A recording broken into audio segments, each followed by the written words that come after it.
Nós estamos falando sobre visão de vida e domingo passado eu falei aqui sobre nem sempre os desertos são ruins.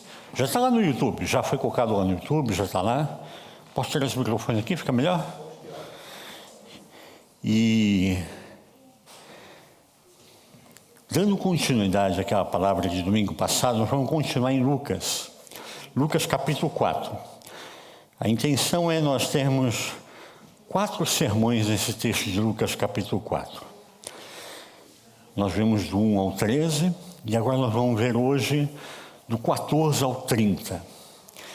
E hoje eu queria falar com vocês sobre nós termos mais intimidade com a palavra, termos mais intimidade com o Senhor. E é um momento especial, a gente vai ler do versículo 14 ao 30, é o momento em que Jesus entra na igreja, entra na sinagoga. E tem uma atitude ali toda especial. Mas para a gente entender isso, eu vi uma historinha, já tem uns 2 meses, que um pastor foi fazer uma visita pastoral. Sabe que é coisa de pastor que vai visitar o irmão, a irmã, a família e tal?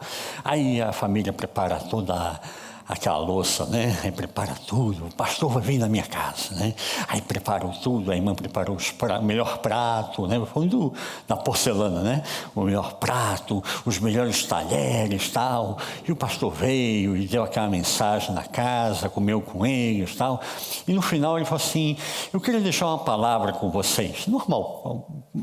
Eu já fiz isso muitas vezes. Eu já tenho 28 anos de ministério. E já vivi muitas vezes essa cena, né? E aí você vai, aí eu queria dar uma palavra. Aí o irmão corre lá, às vezes, né? O irmão não sabe nem onde está a Bíblia, né? Aí vai lá, busca aqui, corre para lá. Aí chega com a Bíblia. Aí o pastor lê um texto bíblico, né? Lê um texto para a família, né? E fechou a Bíblia. E falou: vamos orar. Aí foram oraram tudo, né? Aí foi embora, e aí a irmã foi lavar a louça, guardar tudo e tal, e ela falou assim: está faltando uma colherinha. Cadê a colherinha? Eu falei: não sei onde está a colherinha, o marido, né? O marido não sabe de nada, né, nesse momento, né? Não sei onde está a colherinha. Está faltando a colherinha de prata, que era da vovó. Será que o pastor levou embora? O pastor roubou a colher. E já ficou aquela coisa: pastor levou a colher, pastor levou a colher. E aí passou o tempo, ela com vergonha de falar na igreja o que o pastor fez com a colher, né? E aí ela falou: vou convidar o pastor de novo em casa. Aí passou uns 6 meses, aí ela convida o pastor de novo para ir na casa dela. O pastor vai todo contente, alegre, de novo tem aquele momento de comunhão, de celebração, eles comem juntos, e ela só de olho para ver se o pastor ia roubar a colher de novo, né? E ela de olho lá, né? E no final ele fala assim: vamos ler a palavra, né? E tudo. Ela fala assim: pastor, antes de ler a palavra, eu posso dizer uma coisa para o senhor que está me incomodando já tem 6 meses. Ele: pode dizer, minha irmã, diga o que está te incomodando. A gente vem aqui na casa da irmã justamente para ter esse momento de comunhão, de intimidade, né? Pastor, a última vez que o senhor veio aqui, sumiu uma colher. É a colherzinha de prata da vovó. E o que o senhor fez da colher?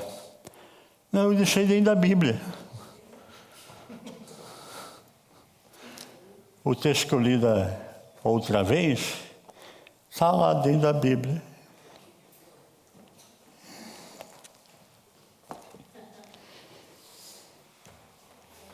Infelizmente, a gente às vezes vê isso se tornando realidade. Quando você abre a Bíblia para ter intimidade com a palavra? Quando? Nesse caso, 6 meses sem abrir a Bíblia, né? Mas o texto de Lucas, capítulo 4, vamos para o texto de Lucas, então. Lucas 4, versículo 14 em diante, vamos ver os 2 primeiros, 14 e 15, diz assim: Então voltou Jesus para a Galiléia no poder do Espírito Santo, e a sua fama correu por toda a circunvizinhança. E ensinava nas sinagogas deles, e por todos era louvado. Se a gente recordar, domingo passado a gente falou que Jesus foi para o deserto e foi levado pelo Espírito Santo ao deserto para ser tentado, para ser provado. Quando Jesus vence o diabo sem poderes sobrenaturais, mas com a palavra, ele vence ao diabo nas tentações que foram feitas ali pelo diabo, ele volta agora. E quando ele retorna, ele sabe que é a hora dele iniciar o seu ministério. É a hora dele começar a fazer alguma coisa. Ele tem que estabelecer uma missão, estabelecer um propósito e estabelecer uma metodologia. Por onde eu vou começar? Aonde eu começo? E isso é interessante para mim, quando eu penso sobre isso, às vezes eu paro e eu queria que você pensasse nisso. Às vezes eu paro e fico pensando, Jesus poderia ter vindo encarnado como ser humano ao longo de várias eras da história humana. Jesus poderia ter encarnado na época da Babilônia. Podia ter encarnado, não sei, na época dos gregos. Jesus poderia ter encarnado em diversos momentos. Ele escolhe encarnar no momento do Império Romano. E aqui, nesse momento, ele tem que escolher por onde ele vai começar o seu ministério. Quando a gente pensa em campanha política, os políticos, é lógico, só pensam nas cidades maiores, que tem mais votos, tem mais status, mais sensacionalismo. E por onde Jesus escolhe começar o seu ministério? Quando ele volta do deserto, ele venceu ao diabo nas suas tentações, agora ele vai começar o seu ministério. Por onde ele resolve começar? Pela Galileia. O que é a Galileia nesse momento? A Galileia é um lugar que não é assim super atrativo. Quando eu fiz faculdade de teologia, há 30 anos atrás, fiz 4 anos de teologia, o pessoal falou assim, tinha aquele adágio, pode vir alguma coisa boa da Galileia. Galileia era tido assim como um lugar sem nenhuma relevância, nada de especial. Depois, quando a gente vai estudando, e hoje em dia você olha que a arqueologia está avançando muito, nesse período da pandemia, gente, o que se descobriu em Israel foi fantástico, foi maravilhoso. Se descobriu na arqueologia, se descobriu em relatos históricos, se descobriu uma quantidade de documentos que é maravilhoso. E a gente descobre, olhando agora hoje, há 30 anos depois, que Flávio Joséfo, foi governador da Galileia. E aí o pessoal, opa, mas Flávio Joséfo foi governador da Galileia, então tem alguma coisa importante aqui. Por que Flávio Joséfo foi governador da Galileia? E ele escreve, Flávio Joséfo, que essa região da Galileia tinham 204 vilas ou povos, que nenhum deles com uma população menor do que 15 mil habitantes. Uau! Agora mudou de figura. A Galileia não é mais aquele lugar tão irrelevante. Então são 204 civilizações com no mínimo 15 mil habitantes. Dá para chegar aí uma ideia de 3 milhões de pessoas.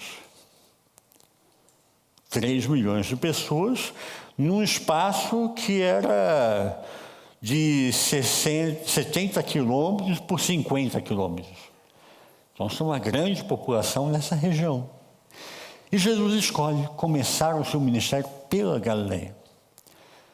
Galileia é um lugar que é de transição.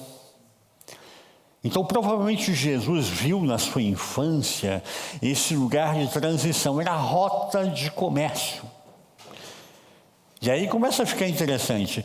Você começa a perceber que nessa rota de comércio existia o comércio que vinha das Arábias, que vinha da China e passava por esse lugar como rota de comércio.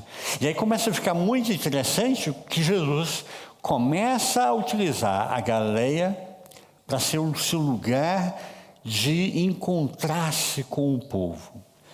Mas o que tem de especial nos galileus?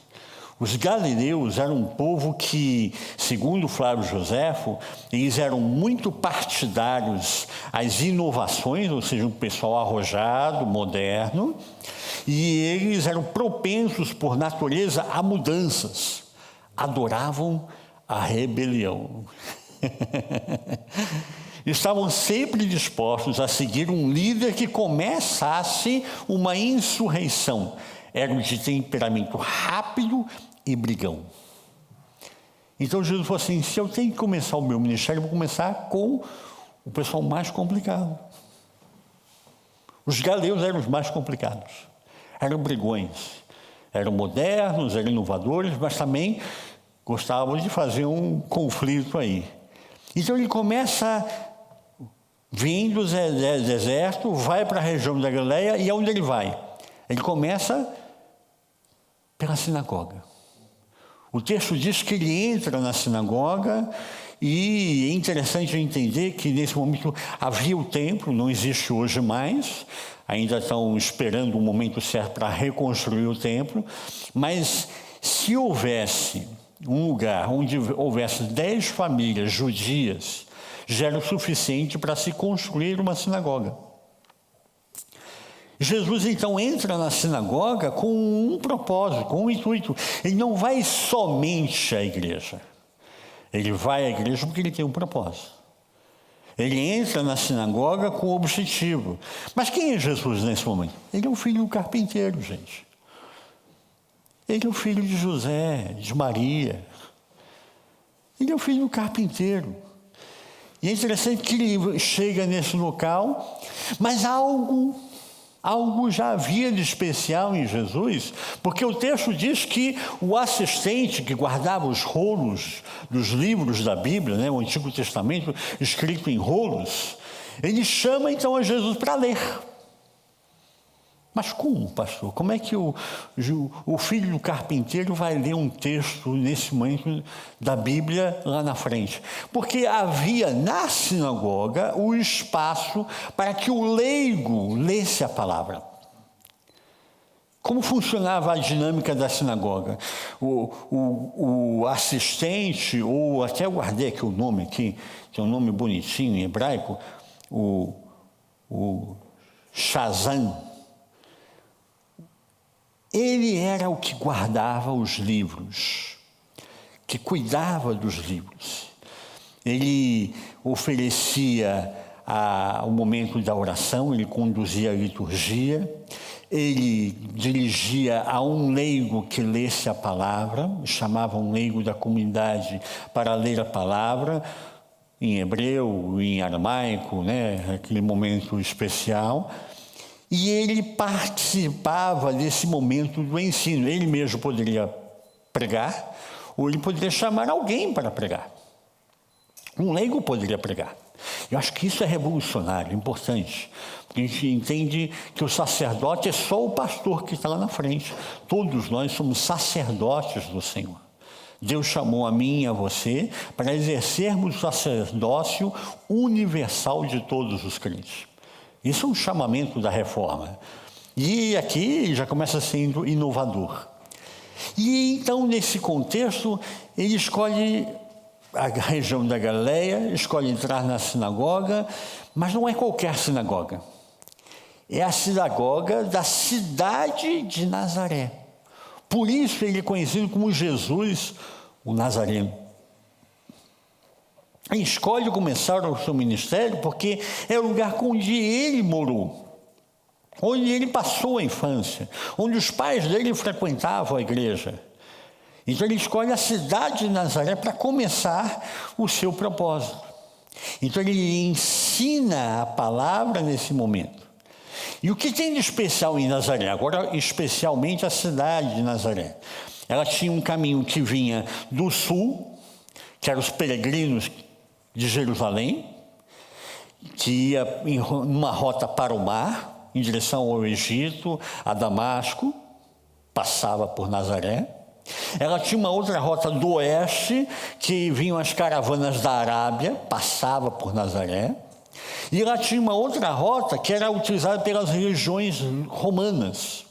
As legiões romanas passavam por esse lugar para guardar as fronteiras orientais do império.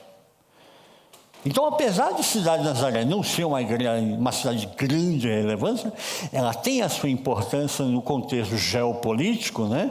Como sendo um lugar de passagem, um lugar de comércio, um lugar onde passava o exército, cuidava das fronteiras. Então, e é interessante porque Nazaré está cercada de outras cidades que são gentias. São cidades que não são judias. Então, Nazaré passa a ser uma cidade quase que de fronteira. A gente podia pensar um pouco em Genebra, né? Cercada pela França por todos os lados, né? Mais ou menos isso.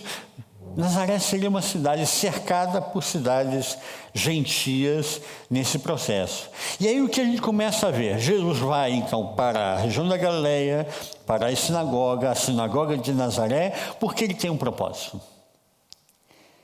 E aí diz o texto que o Shazam, o assistente, né, ele pega o livro de Isaías.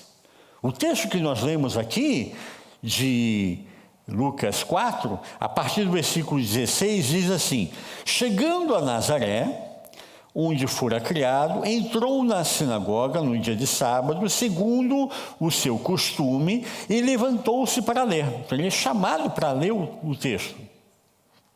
Foi entregue o livro do profeta Isaías. Então, o assistente, o Shazam, entrega o rolo do livro de Isaías para Jesus, para ele ler. Mas ele não diz qual é o capítulo que Jesus tinha que ler. Ele entrega para Jesus ler.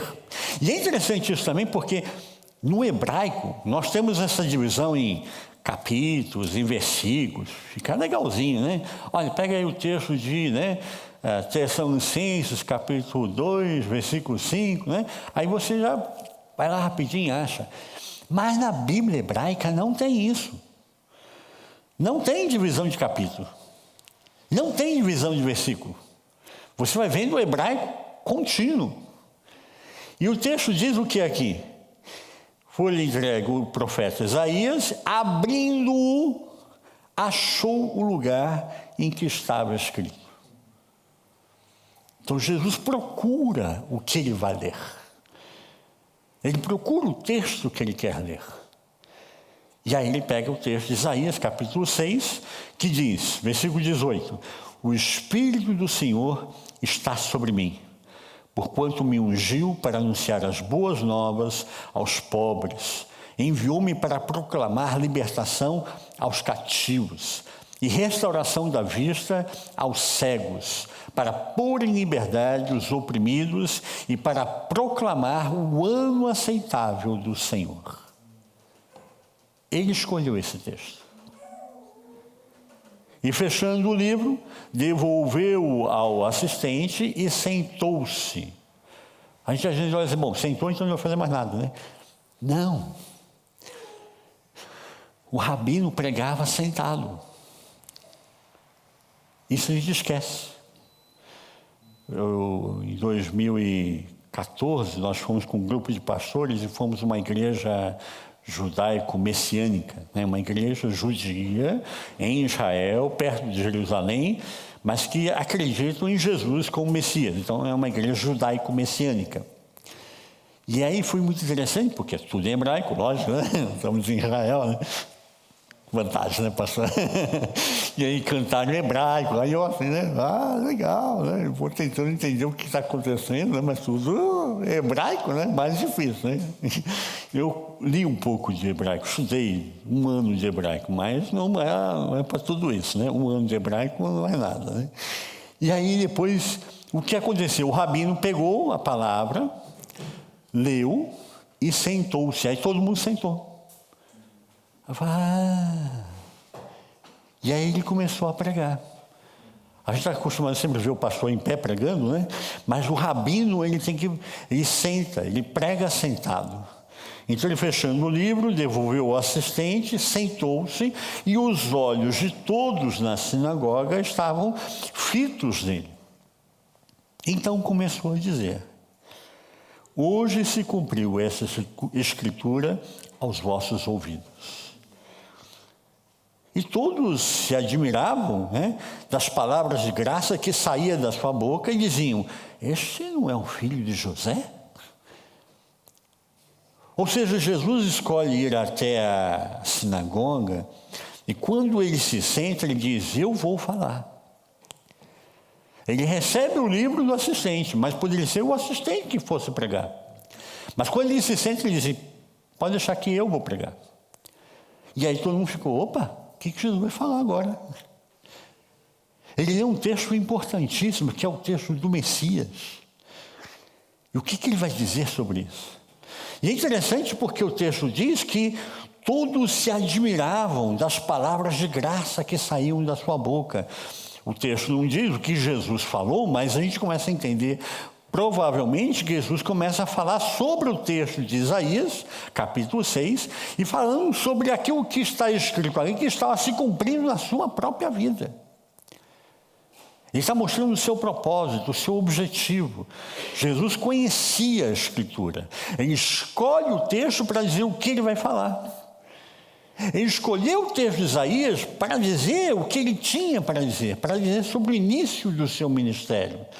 Jesus, então, a gente vê aqui, né, que Jesus tinha o costume de ir na sinagoga, era conhecido na sinagoga, tanto que lhe dão a palavra para ele ler. Jesus deixa bem claro aqui que ele conhece a palavra, porque ele pega o texto, o rolo, né? Vocês talvez em algum momento vocês vão ver isso, de repente tem no YouTube, né? Dá para ver isso, as pessoas abrindo o rolo, né? E hoje em dia tem um cuidado, assim, fantástico para nem tocar no texto, não tem uma varinha, né? Para tocar no texto e acompanhar a leitura da palavra. E ele escolhe, então, Isaías capítulo 6. Por quê? Qual é o seu objetivo? O seu objetivo é dizer para mim e para você, para a comunidade da sinagoga local, que ele vem para restaurar. Por que ele escolhe o texto de Isaías capítulo 6? Porque o texto de Isaías capítulo 6 deixa claro a missão restauradora do Messias. Jesus está fazendo uma contraposição com João Batista. João Batista está pregando. João Batista está falando sobre, né, o reino de Deus. Ele está falando que as pessoas têm que se converter. Porque se não converter, né, vira raça de víboras, né? A gente conhece esse texto, né? E vai para o inferno. Então as pessoas começam a ter medo. E vão várias pessoas ao deserto se encontrar com João Batista, com medo de não irem para o inferno, e pedem para ser batizadas. Você vê aquele momento em que o próprio Jesus vai ao deserto e é batizado por João Batista. Mas Jesus faz uma contraposição com João Batista. Eu não vim impor o medo, eu vim impor o amor. Qual é a minha missão? A minha missão é diferente da de João Batista. Então ele coloca nesse trechinho que ele deu, o capítulo 6 é maior do que esses poucos versículos, ele coloca aqui 5 pontos da sua missão. Primeiro, ele vem para anunciar as boas novas aos pobres. O que Jesus está falando aqui nesse momento com esse texto? Ele está num lugar pobre, num lugar que financeiramente não tem grande, né, predisposição, não tem uma economia pujante, lugar de passagem. Tem uma economia, tem uma passagem de militares, tem uma passagem do comércio, mas é um lugar de passagem para ir para Jerusalém, para ir para cidades maiores, né? Para ir para o Egito, para ir para Damasco. Ele está dizendo, então, esse é o lugar, eu vim para falar somente aos pobres, economicamente falando? Não está dizendo isso. Quando ele fala que ele veio para anunciar as boas novas aos pobres, ele está falando mais do que o contexto econômico. Aquele que não conhece o Evangelho, aquele que não conhece a palavra de Deus, é um pobre. Aquele que não tem esperança em Deus é uma pessoa pobre. Quando ela entra em momentos de agonia, de perplexidade, de dor, de enfermidade, de dificuldade, ela não sabe para onde buscar socorro. Ela não sabe aonde ela vai buscar apoio. Nós não. Nós temos a palavra. Então nesse contexto, é um pobre. Nós não podemos resumir somente a questão econômica monetária. Pobre é toda aquela pessoa que não tem a esperança. E aí você olha ao seu redor hoje, século XXI, a maioria das pessoas que você conhece, que eu conheço, não tem esperança. São pobres. A gente conhece gente rica, a gente conhece gente economicamente muito bem, a gente conhece gente que até em status na sociedade, está muito bem na sociedade, mas ele não conhece a palavra, ele não tem esperança. É um pobre. O segundo ponto que ele estabelece é anunciar as boas novas, aos pobres e proclamar libertação aos cativos. Quem é um pobre nesse momento, que não tem esperança, ele vai ficar sempre cativo de ideologias, cativo de algumas pessoas, cativo de alguns governos, cativo de algumas crendices. Percebe? Ai, pastor, nem falar isso, bate na madeira. Percebe? É a pessoa que está cativa. Quando eu ainda estava no início do meu ministério, eu fui a Brasília e fui pregar numa das maiores igrejas de Brasília, a Igreja da Baleia, E aí o pastor foi me mostrar, o pastor da igreja local, foi me mostrar vários lugares da cidade, tudo. E ele falou, ali é o templo da Legião da Boa Vontade, a LBV. Aí vai, eu quero ir lá. Aí, o senhor quer ir lá? Sim, eu quero ir lá, quero ver. Não sei nem se um dia eu vou voltar a Brasília. Não quero ver.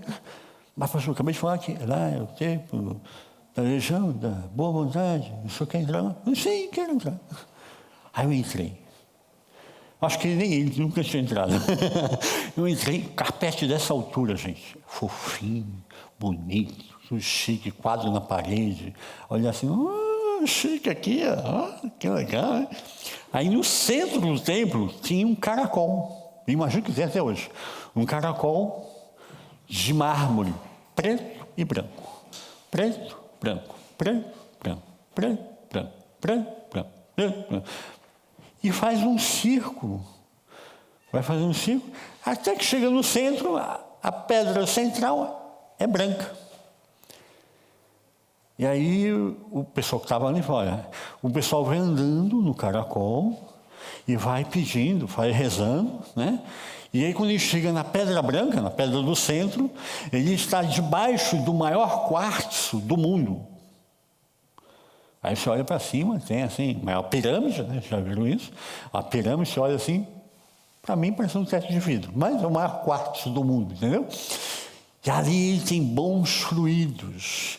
É o grande momento da sua reza, da sua oração. E olhar assim e falar assim, que pena, Um lugar tão bonito, tão agradável, tantas coisas legais. E o pessoal está botando a fé no quê? No quartzo. Está cativo.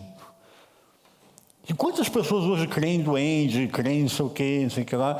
Quando teve a questão dos Jedi, surgiu até a igreja de pastor Jedi, nos Estados Unidos. Então, as pessoas estão indo em busca de alguma fé, uma espiritualidade, mas estão cativas, presas. E é para esses que Jesus vem.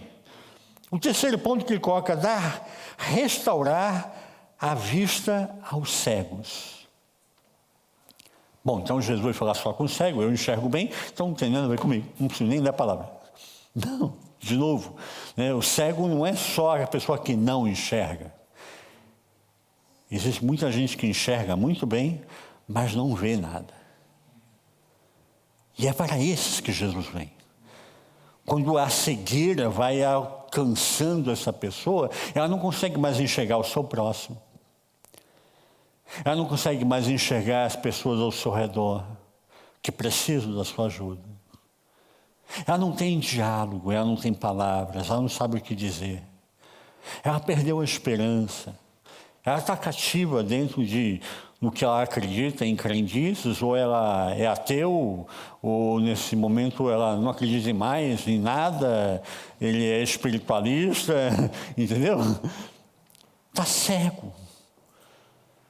Como pode uma pessoa enxergar e não ver? A maioria das pessoas ao meu e ao seu redor estão assim. Enxergam bem, mas não veem nada. Jesus vem para restaurar a vista aos cegos. Isso é visão de vida. Dar um novo propósito para mim e para a sua vida. A minha vida e a sua vida só tem novo propósito em Cristo. Eu preciso nascer de novo. Eu preciso ser uma pessoa nova, restaurada em Cristo. Ainda no Brasil, uma época, sim, bem, vocês vão ver que eu sou velho agora, né? Que a época a gente alugava fita de vídeo na locadora, lembra disso? O Michael passou por isso? Foi coisa bebê ainda, né? Eu fui para uma locadora, né? E na locadora a gente era cliente e tudo, e na locadora o rapaz falou assim, né? Olha, eu fiz o seu mapa astral. Aí eu, hã? Eu tomei a liberdade, peguei os seus dados aqui, eu fiz o seu mapa astral, e aí eu descobri que o senhor, em outra encarnação, o senhor foi assim um rei, em outra encarnação. Aí eu, olha, querido, desculpe. Primeiro que eu não acredito nisso. Aí ele, não acredita nisso? Não acredito nisso. Então, o senhor não acredita nesse processo e o senhor não nasceu? Não nasci. Claro que eu nasci, estou aqui, né? Não, mas se você não acredita em mapa astral, nessa coisa, você não acredita na espiritualidade toda que há por trás disso. Então o senhor não nasceu. Aí eu falei, não, querido. Pelo contrário, eu nasci 2 vezes. Aí ele ficou com cara de interrogação, né? Como assim 2 vezes? Eu nasci uma vez, do ventre da minha mãe. Eu tenho um nome, tenho uma história, meus pais têm um nome, têm uma história. Eu venho de uma família que veio da Alemanha para o Brasil. Então eu tenho uma história, eu nasci. Mas eu nasci de novo quando eu tive uma experiência com Jesus. Eu acredito na palavra. Eu não acredito em mapa astral, essas crendices todas. Eu acredito naquilo que é concreto. E é nesse momento que você começa a fazer a transformação das pessoas. E qual é o 4º ponto que ele fala? Pôr em liberdade os oprimidos. A maioria dessas pessoas estão sendo oprimidas por ideologias, por fantasias. Estão presas nisso, estão cativos nisso, estão oprimidos nessa circunstância. Quando você começa a propor para eles uma outra coisa, a liberdade da palavra, a liberdade em Cristo Jesus, você propõe para essa pessoa uma nova vida. Isso é nascer de novo, isso é novidade de vida. E é isso que só Jesus pode propor, pode oferecer para cada um de nós. E por último ele diz, proclamar o ano aceitável do Senhor. O que significa o ano aceitável do Senhor?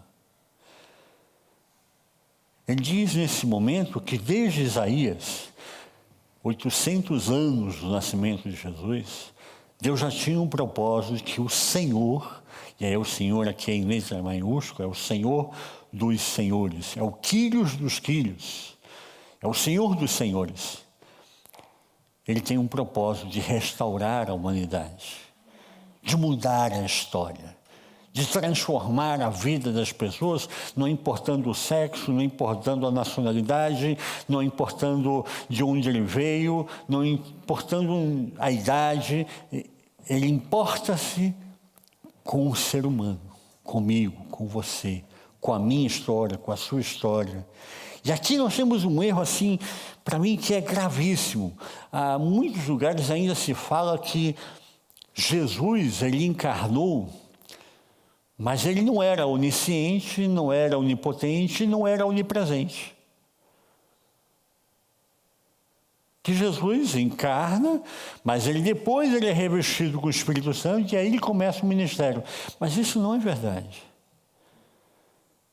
Jesus é um com o Pai, não é isso que ele fala? Se ele é um com o Pai, ele é a mesma coisa. Ele é onisciente, é onipotente e é onipresente. Mas como, pastor, ele está encarnado? Sim, não sei. A gente vai bater um papo, chegar lá no céu, vai bater um papão cabeça, legal. Mas é isso que ele é. Ele é um dentro da Trindade. Deus Pai, Deus Filho, Deus Espírito Santo. Ele é Deus encarnado. Ele está presente, por isso ele começa o ministério falando sobre a sua ação. E a sua ação nesse momento não engloba ter poderes sobrenaturais, é dar a mim e a você um caminho. Mostrar a mim e a você como humanamente, eu e você, podemos trilhar um caminho e prevalecer diante das dificuldades. Nós estamos na época da Marvel, né? Não precisa ter superpoderes, né? Botar uma capa vermelha nas costas, né? Embora quando eu era criança a gente fazia isso muito, né? Eu gostava de botar a capa vermelha e pular no muro, né? Então, eu quebrei todos os dedos da mão, quebrei o braço, mas isso é uma consequência, né? E o que ele fala? Quando ele fecha a Escritura, ele fala, hoje se cumpriu essa Escritura. Ele dá um exemplo tangível, um exemplo concreto para as pessoas que estão ao seu redor. Ele está dizendo, vocês leram o texto e agora vocês acabaram de ver o cumprimento desse texto. Eu sou o cumprimento desse texto. Eu sou o Messias. Eu posso fazer isso. Porque eu sou um com o Pai.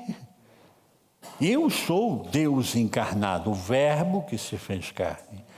E é interessante porque o texto diz que eles começam a ficar impressionados com as palavras de graça de Jesus. Quando a gente começa a ter um encontro com a palavra, é apaixonante. A gente começa a ler a palavra, você começa a descobrir uma série de coisas que a gente não sabia. Porque a gente não lê. A piada da mulher Ana que guardou a colher na Bíblia, e só 6 meses depois que foi descobrir, né? Porque falta intimidade com a palavra. Jesus, quando escolhe o texto no livro de Isaías, ele mostra o quê? Que ele tinha intimidade com a palavra. Ele sabia a palavra. Jesus, quando ele enfrenta a tentação no deserto, o que ele faz para vencer a tentação? Ele enfrenta com a palavra. O diabo diz, olha, está escrito isso. Ele fala, mas também está escrito isso, assim, né? E não é tudo isso que você está falando aí, né? A palavra é outra coisa. E aí você começa a entender que eu e você precisamos ter intimidade com a palavra. E é tão forte esse momento que o texto diz que eles começam a se perguntar, mas e aí, isso aqui não é o filho de José?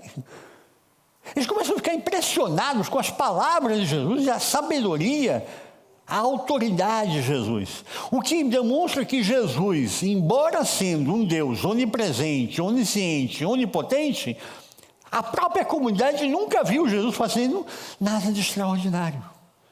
Como eles conheciam a Jesus?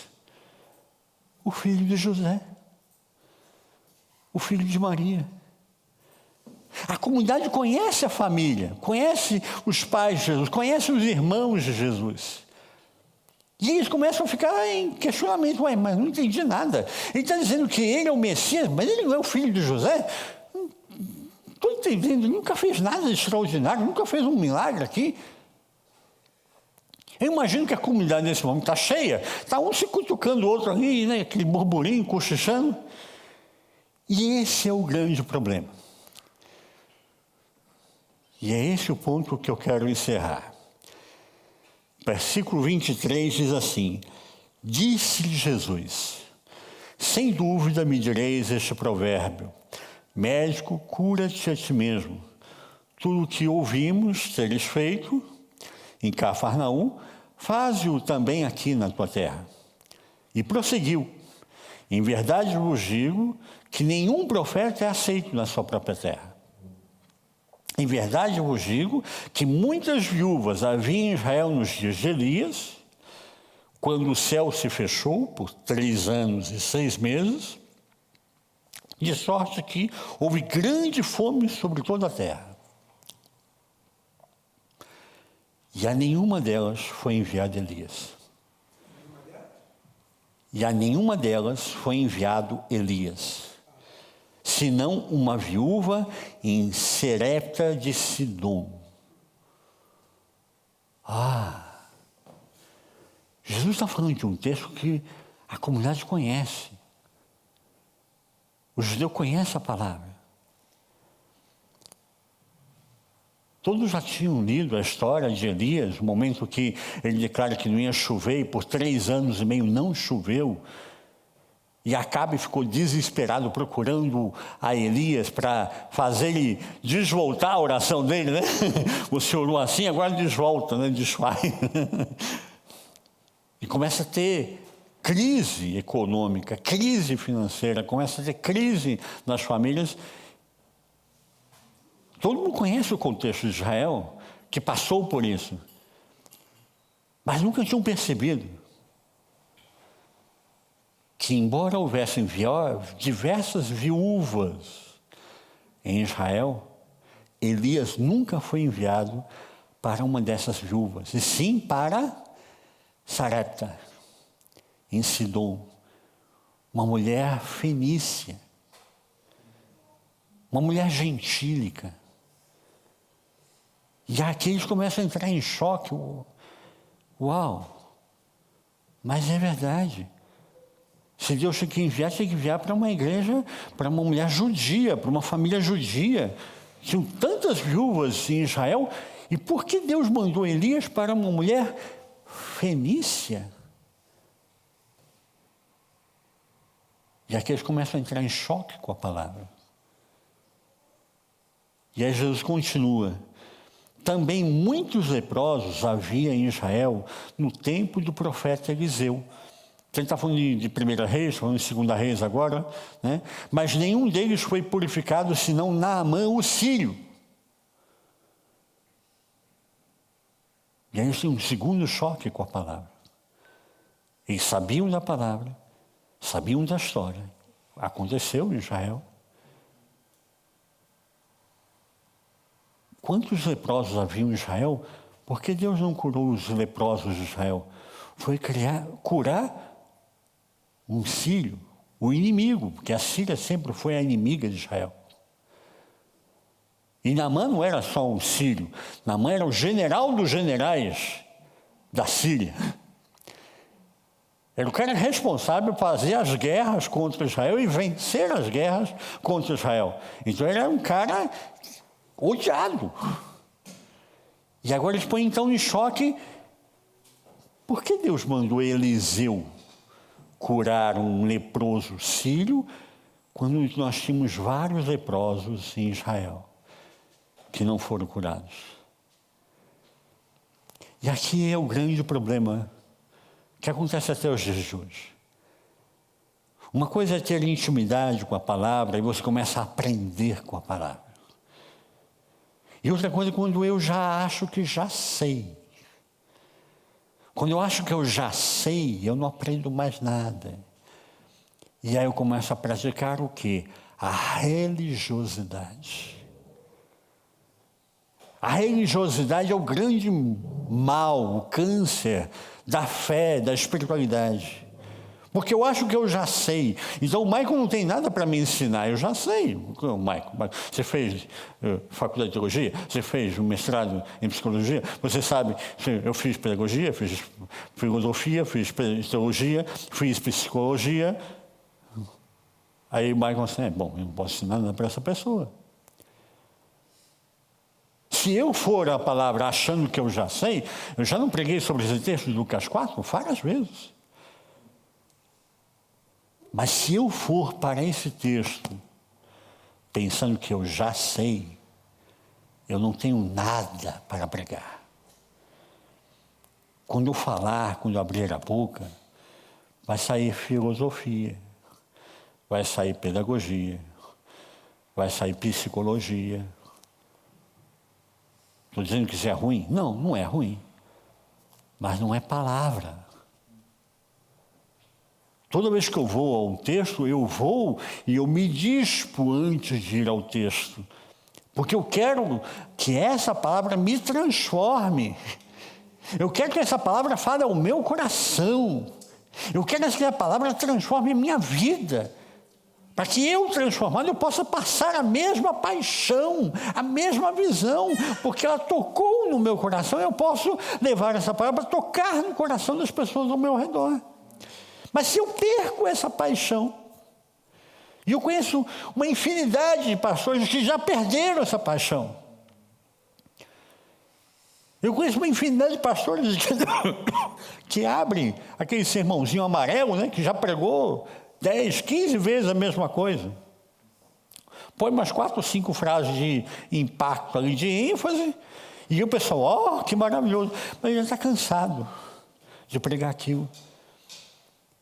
E Jesus vem ensinar para mim e para você que existem sempre coisas novas na palavra. Que existem coisas que vão chocar a mim e a você. Que vão bater de frente com aquela religiosidade que eu acho que já sei.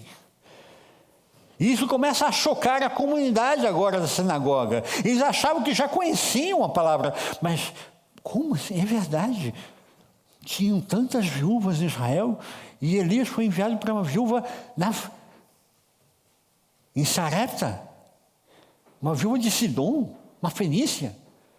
É verdade, tinham tantos leprosos em Israel, e Eliseu então é enviado para curar Naamã, o sírio. E aqui começa a entrar um choque tão grande na cabeça dessas pessoas, porque qual era a concepção do judeu naquele momento? O judeu é o povo escolhido. O judeu é o povo de Deus. O judeu é maravilhoso, não tem problemas.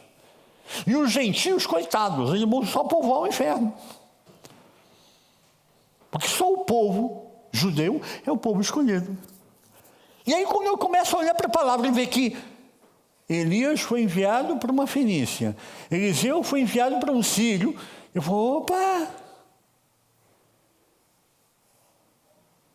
E aí é o grande momento de que ou eu entro em choque com a palavra, e eu reconheço que eu não sei tudo, que eu preciso aprender com a palavra de Deus, que eu preciso ler a palavra, que eu preciso ser curado da minha religiosidade. Ou eu vou entrar em choque com quem está pregando. Eu vou entrar em choque com quem está falando uma coisa que eu não concordo.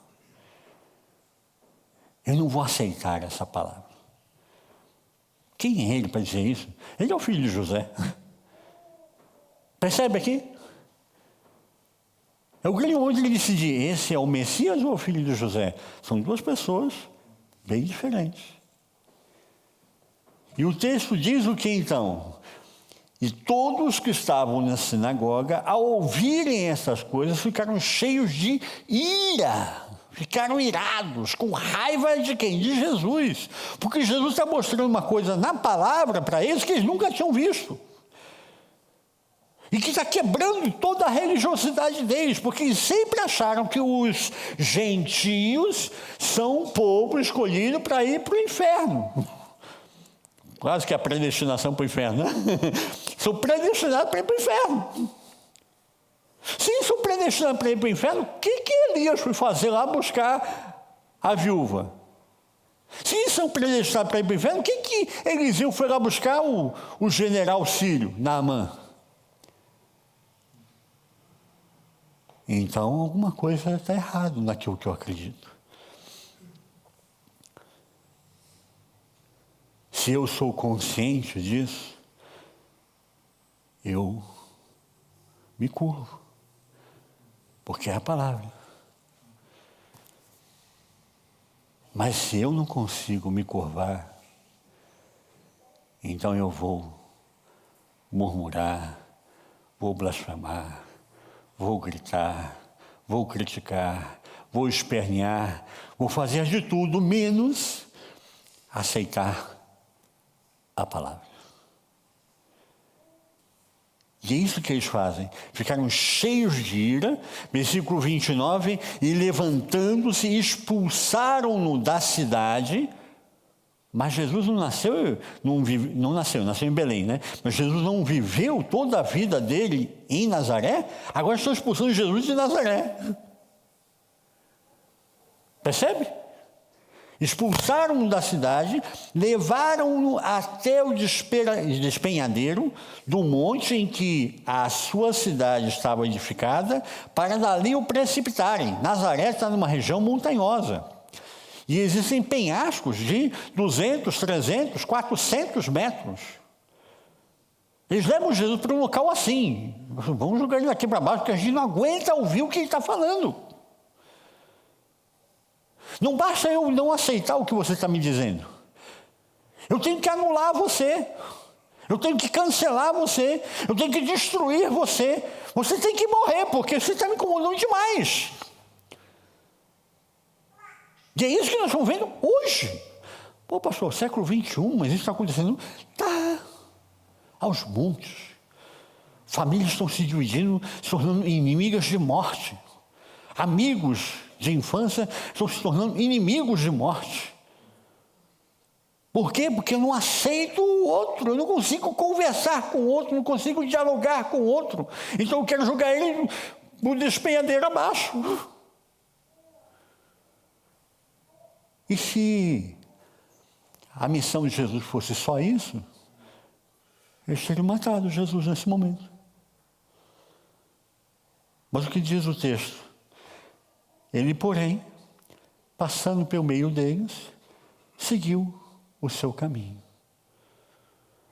Jesus passa por meio daquele povo que queria matá-lo e empurrá-lo para o despenhadeiro, mas a autoridade de Jesus não está na sua ideologia, não está na teologia, não está na pedagogia, não está na psicologia, não está nada disso, está em Deus.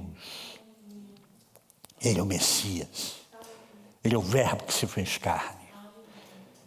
E a gente começa então a compreender que o meu chamado, o seu chamado, o nosso chamado é para sermos diferentes mesmo. Mas o nosso chamado não é para destruir o outro e agir como se o outro fosse meu inimigo, mas é amar o meu inimigo. É isso que a palavra me manda. Amar o seu inimigo. Amar o amigo é fácil, ele bate papo, conta as mesmas piadas, fala as mesmas coisas, eu concordo com ele concorda comigo. Fácil, moleza. E o inimigo que me odeia? E aí eu preciso de Deus para isso. Eu preciso da palavra para isso. Então esse texto para mim chama a atenção para que eu e você entendamos que eu tenho que ter mais intimidade com a palavra e menos religiosidade. A religiosidade, as ideologias estão destruindo as pessoas. A nossa ação como igreja é falarmos do reino. E quando você e eu abrimos a boca, eu vou pensar, então a sua igreja é melhor que a minha? Pois não. A minha tem problema e a sua também tem. Porque nenhuma igreja salva. Eu não vou discutir com você igreja A, igreja B, igreja C. Eu quero falar com você do reino. O reino veio para fazer diferença. E você e eu somos cidadãos do reino de Deus. Deus deu a você, quando você entregou a sua vida a Jesus, uma nova cidadania. A cidadania celestial do reino de Deus. Eu e você estamos hoje aqui na Suíça, amanhã estamos na França, depois da manhã o Alessandro de Nasa vai estar na Costa Rica. Não importa em que lugar vocês vão estar. Importa que eu e você somos cidadãos do reino. E eu queria que você pensasse nisso. Saísse daqui essa noite pensando nisso. Ainda está dia, né? Porque são 5:30 da tarde. Mas que você saísse pensando nisso. Que você é chamada por Deus para ser parte do reino de Deus. O reino de Deus está presente em nosso meio. Quero convidar você a fechar os seus olhos, abrir o seu coração, termos momentos de oração diante do Senhor. Deus tem chamado a mim e a você a entrarmos em intimidade com a palavra, a entendermos essa palavra, entendermos que isso significa hoje. No contexto que eu estou morando em Genebra, o que Deus me chamou a exercer neste lugar, nesse momento. E Deus tem um propósito para você, para mim, para cada um de nós, para exercermos isso com autoridade em Cristo Jesus. Feche os seus olhos, quero orar com você. Pai, eu quero te agradecer por cada vida aqui presente, por cada um, por cada uma, pela Tua palavra que transforma a nossa vida, o nosso coração. Eu quero te agradecer, ó Deus, não somente por esses que estão presentes, mas aqueles que também estão nos escutando pela internet. Que, ó Deus, esteja transformando a vida de cada um deles, de cada uma delas. Que o Teu Espírito Santo, que é onipresente, pode estar aqui conosco e ao mesmo tempo estar com essa vida distante, onde quer que ela esteja, Ele está aí, Ele está aqui presente, Ele está entre nós, Ele move em meio a cada um de nós e nos transforma. Que esse Espírito Santo que transformou a vida de milhares, de milhões de pessoas ao longo da história e tem transformado hoje, transforme a nossa história, transforme a nossa vida e quebre agora toda a religiosidade, quebre agora, Pai, as ideologias, quebre agora, Pai, os achismos, quebre agora, Pai, aquilo que nos separa. Rompe, Senhor, as barreiras, os obstáculos e transforma, Pai, a nossa vida em Cristo Jesus. Restaurados, nascidos de novo, transformados pela palavra do Senhor, movidos pelo Espírito Santo de Deus, que ao abrir da nossa boca nós tenhamos palavras agradáveis, palavras amáveis, palavras de carinho, palavras de amor, palavras de transformação, mas também palavras, ó Deus, que possa quebrar a religiosidade. Assim como Jesus questionou que haviam tantas viúvas em Israel e Deus levanta a Elias para ir para a viúva de Sarepta. Haviam tantos leprosos em Israel e Deus levanta a Eliseu para ir até Naamã, o Sírio. Esteja Deus operando, ó Pai, transformando, quebrando nacionalidades, barreiras, obstáculos, partidarismos. Quebra tudo isso, Senhor. Nós oramos, ó Deus, para que a nossa casa seja do Senhor, para que a nossa família seja de Deus. Nós oramos, ó Deus, para que a nossa cidade seja do Senhor. Nós clamamos a Ti, ó Pai, para que esse estado, para que esse país seja do Senhor e tenha ao Senhor Jesus como seu único Senhor e Salvador. Nós intercedemos, ó Deus, pelo Brasil, ó Pai, para que se quebrante, para que se dobre, para que se humilhe diante do Rei dos Reis. Que o Senhor dos Senhores governe a nossa vida e sejamos transformados, transformadas dia após dia pela unção, pelo mover do Teu Santo Espírito. E possamos, ó Deus, louvar ao Teu nome com o nosso testemunho, com a nossa vida, com as nossas ações, com as nossas palavras, possamos glorificar ao nome do Senhor Jesus. Porque nós temos princípios na Tua palavra que são inquebrantáveis, que são inegociáveis, são valores cristãos, são valores bíblicos que pautam e transformam a nossa vida. E esses valores nós não questionamos, nós fortalecemos. Esteja Deus transformando a vida de cada um de nós. Que o Teu Santo Espírito tenha liberdade para agir e transformar a nossa vida em Cristo Jesus. Para o louvor do Teu nome, nós oramos e Te agradecemos. Amém, Senhor. Amém.